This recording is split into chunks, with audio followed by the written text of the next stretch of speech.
viewers of Gazali, make a wild guess. Who is our guest today? She is the one who almost fell off a panicky elephant and tumbled right next to a mating pair of tigers. And yes, she is alive. Maybe to tell her story, we have with us today the voice of the voiceless fauna, who thinks from their point of view. Mrs. Prerna Singh Bindra is a distinguished environmental journalist and an activist. She is one person who has made a lot of difference to the wildlife conservation.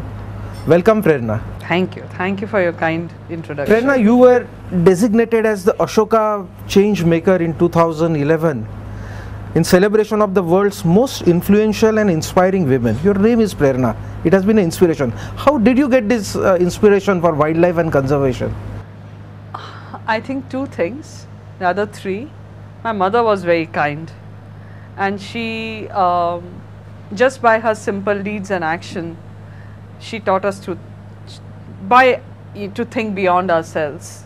And the more vulnerable, the more oppressed is, the more you are obliged to speak for them. And I think that encompasses animals which are really voiceless, as you said.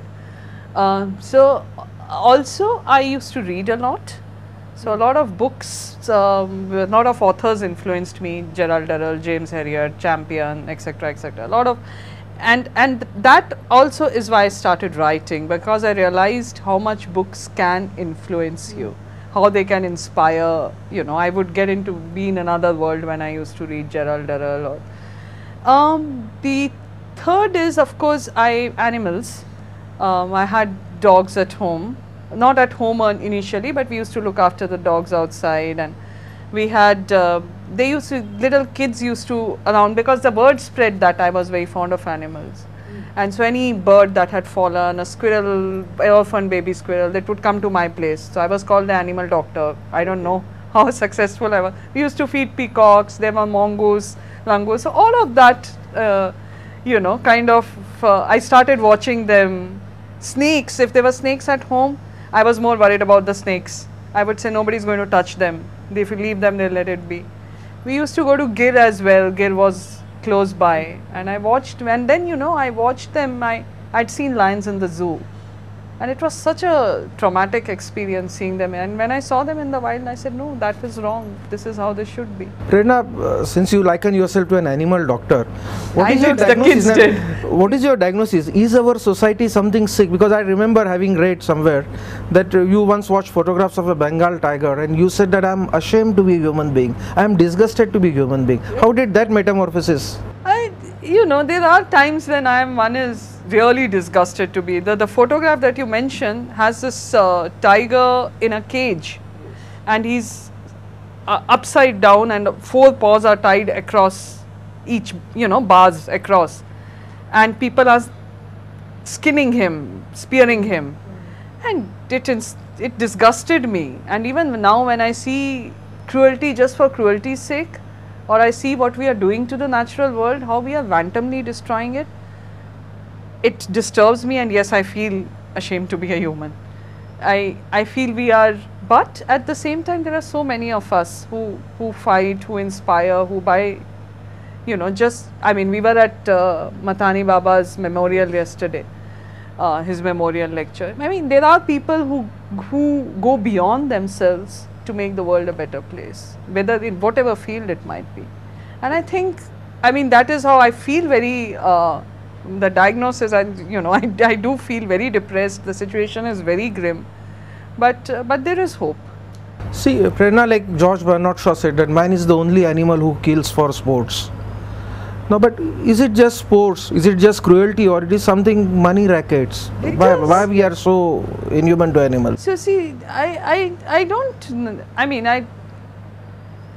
it foxes me why we are so inhuman. Yeah, there are, so greed of course plays a huge part, but sometimes, and especially when we are talking wildlife, you know, we want to mine in the last of their homes, we want to you know, have airports, highways, super highways, everything. And you know, we have only, if you're looking at India, we have only 5% of our areas as protected areas. sanctuaries, it's 5%. Even that is decimated. Uske andar bhi gaam, sab kuch hai.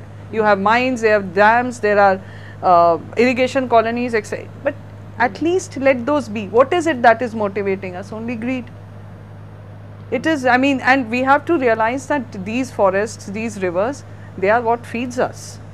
They are what, you know, our oxygen, our monsoon is regulated by forests, our river catchment are forests, you know. So if Prerna, is this greed an typically Indian phenomenon or it's universal? Like, universal. Like, see, what I would say, like when you broke that story of the killing of the Boomboram, the famous Ranthambore tiger, it moved the then American President Bill Clinton to make a global appeal to save tigers. What has been the impact? See, I don't think it's only Indian. See, I'm actually very proud to be an Indian where wildlife is concerned, because we have all the megafauna. We have tigers, elephants, rhinos. The only predator to have gone extinct is the cheetah. Yeah. While in the Western world, they have killed off their predators. So India, with its population, smaller size, has. So that, and we have cultural, you know, roots, and but I mean, right now we are at a stage that, you know, we are endangering all of it. We are changing laws which protect wildlife, we are proposing to change laws, policy, we are weakening rules.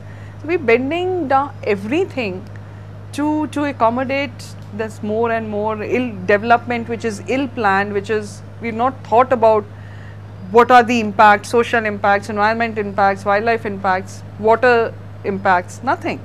If you were a lawmaker, what laws you would change to protect the... I would implement our current laws. Our current laws are very good. We have good wildlife protection. We need to strengthen the animal cruelty, Prevention of Cruelty to Animals Act 1960. We need to strengthen that one, and we had been working on it. But Wildlife Protection Act, Forest Conservation Act are actually one of the finest pieces of, they're very good laws. If we tinker with them, it only becomes a dilution. Yes. We need to ensure that they are implemented. We need to strengthen our the people who fight for wildlife. We need to strengthen the forest staff who's live in the remotest of locations, the remotest of areas, unequipped, we need to. All of this is what I would do. We need to motivate people. You have been really doing a good job. You have been nicknamed as a tigress with a pen. Prerna, you have edited an anthology on contemporary wildlife, those voices in wilderness. Like, who have been the authors? Who have been the people? Yeah, it's been a while, and I had I started from those great people who are not with us anymore. There was F.W. Champion, there was M. Krishnan. They are luminaries in wildlife. I did not include Jim Corbett, though I admire him a lot, but I feel the era of Shikar has gone. At the heart of my book was conservation. We had Ullas Karanth, Valmik Thapar, lot of other people, Shekhar Dattatri. Yeah, so it tries to encompass the wonder of India. Tell us of the contemporary scenes. Who are the living legends on a global level for conservation battle? Oh, there are so many. I've been very inspired by Dr. George Schaller, who's done some work in India. The first survey of tigers in India was done by Dr. George Schaller. There is Dr. Jane Goodall, so lots of people. You were asking. Yeah. In India, we have some of the people we have mentioned, but a lot of the people who work on wildlife are unsung heroes. Most of us, I think the person, and I'm mentioning it again, who's out there in the field, the forest staff, who's actually the front line. If the Indian Army guards our borders, these guys are guarding our ecological security. They are guarding our food bank and our water banks, and we don't recognize that. So I work on something called, I think we try to, call them the Green Army.